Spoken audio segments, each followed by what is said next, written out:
నమస్కారం. ఈరోజు తిరుపతి నగరంలో నెలకొన్నటువంటి వాతావరణాన్ని పూర్తి బాధ్యత రాహిత్యంగా ఉంది.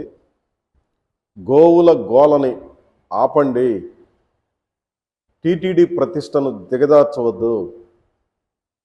కారణం ఏదైనా టీటీడీని అడ్డం పెట్టుకొని తమ స్వప్రయోజనాలను నెరవేర్చుకోవడం కోసం తాపత్రయపడుతున్నటువంటి ఈ తీరు అధికార ప్రధాన ప్రతిపక్ష పార్టీల మధ్యన జరుగుతున్నటువంటి గత కొన్ని రోజులుగా చర్చలు, వ్యాఖ్యానాలు అది ఈరోజు తారాస్థాయికి చేరి వీధుల్లోకి వచ్చి మాట్లాడుకునేంత పరిస్థితికి వచ్చేసింది.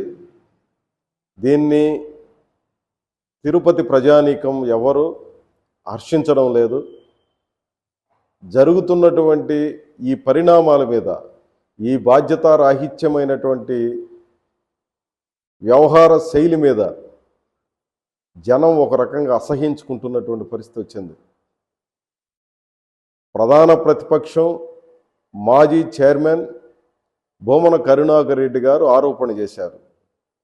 ఆరోపణలో వాస్తవం ఉంటే విచారణ జరపాలి, లేదు తప్పు ఉంటే ఆయన మీద కేసు పెట్టి చర్యలు తీసుకోవాలి. ఈ రెండు వదిలేసి పోటాపోటీగా ఆరోపణలు చేసుకుంటూ ఇది తిరుపతి నుంచి యావత్ ఆంధ్ర రాష్ట్రంలో ప్రధానమైనటువంటి నాయకులందరూ మాట్లాడే స్థితికి వెళ్ళిపోయి ప్రతిరోజు ఒకరి మీద ఒకరు ఆరోపణల మీద ఆరోపణలు చేసుకుంటూ మేము పవిత్రులమంటే మేము పవిత్రులు అని చెప్పి ఒకరి మీద ఒకరు పోటాపోటీగా మాట్లాడుకుంటూ ఉంటున్నటువంటి తీరు చాలా బాధ్యతారాహిత్యంగా ఉంది. వాస్తవంగా మీరు పడుతున్నటువంటి ఘర్షణ తిరుపతికి ఎంత నష్టం చేస్తుంది, తిరుపతికి వచ్చే భక్తుల మనోభావాలు ఏ రకంగా దెబ్బతింటాయి అన్నటువంటిది విస్మరించి మాట్లాడుకుంటున్నటువంటి తీరు ఏమాత్రం క్షమార్హం కాదు. అధికారంలో ఉండేవాళ్ళు మరింత రెచ్చిపోయి చేస్తుంటే ప్రధాన ప్రతిపక్షం కూడా దానికి ఏమాత్రం తగ్గకుండా పోటాపోటీగా ఈ విషయాల మీద మాట్లాడడం అనేది ఏ రకంగానూ సమంజసమైనటువంటిది కాదు. టీటీడీ అత్యంత ప్రతిష్టను ఆర్జించుకున్నటువంటి ఒక గొప్ప ధార్మిక క్షేత్రంగా, అదే కాదు ప్రత్యక్షంగాను పరోక్షంగాను లక్షల మందికి ఉపాధినిచ్చే ఒక సంస్థగా, భక్తుల మనోభావాలకి ముడిపడి ఉన్నటువంటి సంస్థగా ఉన్నటువంటి ఈ చోట ఈ రకమైనటువంటి ఘర్షణలు దేనికి సూచిస్తుంది? వైసీపీకి ప్రయోజనం చేకూర్చడం కోసం వైసీపీ నాయకులు మాట్లాడితే, తెలుగుదేశం పార్టీ మేమేమో తక్కువ తినలేదని చెప్పి వీళ్ళు మాట్లాడితే, ఇంకా బీజేపీ జనసేన వీళ్ళ గురించి చెప్పాల్సిన అవసరం లేదు. ఇంకా రేపో ఎల్లుండో పవన్ కళ్యాణ్ గారు కూడా ఈ సందర్శన నిమిత్తం వస్తున్నారండి. ఏం చేయదలుచుకుంటున్నారు? బోర్డు మీటింగ్లో చర్చించండి, చర్చించి నిర్ణయాలు చేయండి. లేదంటే రాష్ట్ర ప్రభుత్వం స్పందించి తప్పులు జరిగి ఉంటే తప్పులు జరగకుండా చర్యలు తీసుకోండి. గతానికి సంబంధించిన చర్చ అదే కదా. గతంలో తప్పులు జరిగేటప్పుడు ఆ ప్రభుత్వం చూస్తూ ఊరుకున్నది, అందువల్ల ఈ పరిస్థితి వచ్చిందని చెప్పి పదే పదే అధికార పార్టీ నాయకులు మాట్లాడుతున్నారు. ఇప్పుడు తప్పులు జరిగి ఉంటే చర్యలు తీసుకోండి. తప్పులు జరగకపోతే తప్పుడు ఆరోపణలు చేసినటువంటి వాళ్ళ మీద చర్యలు తీసుకోవడం మానేసి వీధుల్లోకి వచ్చి ఎమ్మెల్యేలు కూడా జన సమీకరణ చేసి మరీ గోశాల దగ్గరికి తీసుకొని వచ్చి గొడవ పడడం అంటే మీరు ఏం మేలు చేస్తున్నారా, నష్టం చేస్తున్నారా? తిరుమల తిరుపతి దేవస్థానానికి, వెంకటేశ్వర స్వామి ప్రతిష్టకి మీరు లాభం చేస్తున్నారా, నష్టం చేస్తున్నారా? ఒక్కసారి ఆత్మవిమర్శ చేసుకోవాలని చెప్పి నేను రిక్వెస్ట్ చేస్తున్నాను. కరుణాకర్ రెడ్డి గారు నేరుగా గోశాల సందర్శిస్తాను రండి అని చెప్పి ఆయన ఎవరో పల్లా శ్రీనివాసరావు అని చెప్పి తెలుగుదేశం పార్టీ అధ్యక్షుడు ఆయన ఒక ప్రకటన చేస్తే, ఈయన ఇక్కడ ఒక ప్రకటన చేస్తే రండి గోశాల దగ్గరికి తెలుసుకుందామని చెప్పి అధికార పార్టీ నాయకులే ఆహ్వానాలు పలికి ఇప్పుడేమో అరెస్ట్ చేసి వాళ్ళని ఇంట్లో గృహ నిర్బంధం చేసి ఇళ్లలో కూర్చొని పెడతారు. వాళ్ళు కూడా నేరుగా ఒకరో ఇద్దరు వచ్చి మాట్లాడితే అది లేదు, అంతా గుంపులు వందల సంఖ్యలో వాళ్ళు బయలుదేరతారు.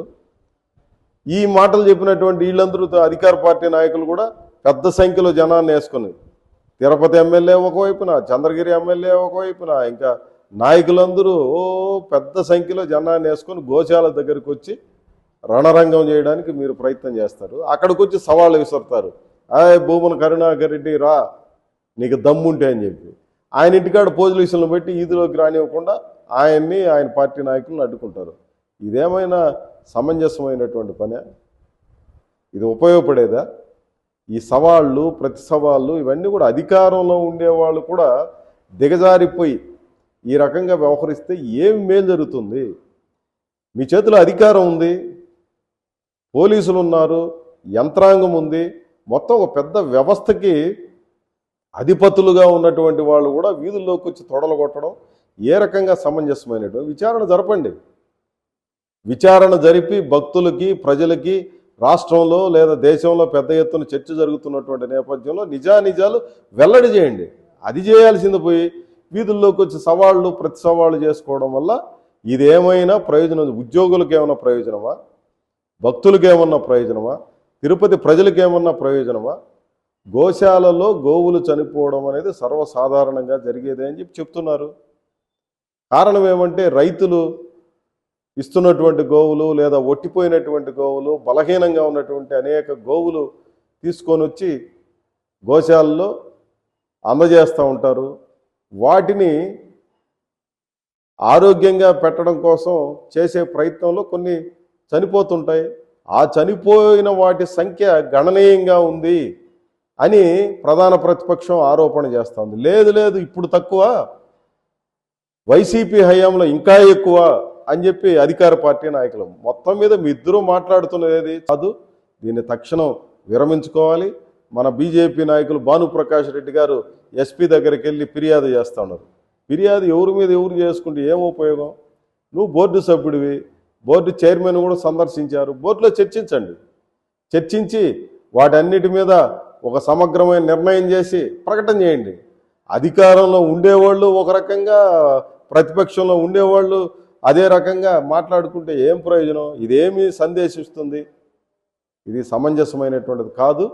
ఇప్పటికైనా ఈ గోలను మానండి. టీటీడీ ప్రతిష్టకు జరుగుతున్నటువంటి నష్టాన్ని నివారించండి అని చెప్పి నేను ఉద్యోగులు, కార్మికుల పక్షాన, ప్రజల పక్షాన విజ్ఞప్తి చేస్తున్నాను. దయచేసి పునరాలోచన చేయాలని ఈ రెండు ప్రధాన పార్టీలకి, లేదా ఇటు కూటమి ఇటు వైసీపీ నాయకులకి నేను విజ్ఞప్తి చేస్తున్నాను. తిరుపతి నగర ప్రజానీకం కూడా దీని మీద స్పందించాల్సినటువంటి అవసరం ఉంది. ఇది ఏ రకంగానూ సమంజసమైనటువంటిది కాదు అని చెప్పి నేను భావిస్తున్నాను. ధన్యవాదాలు, నమస్కారం.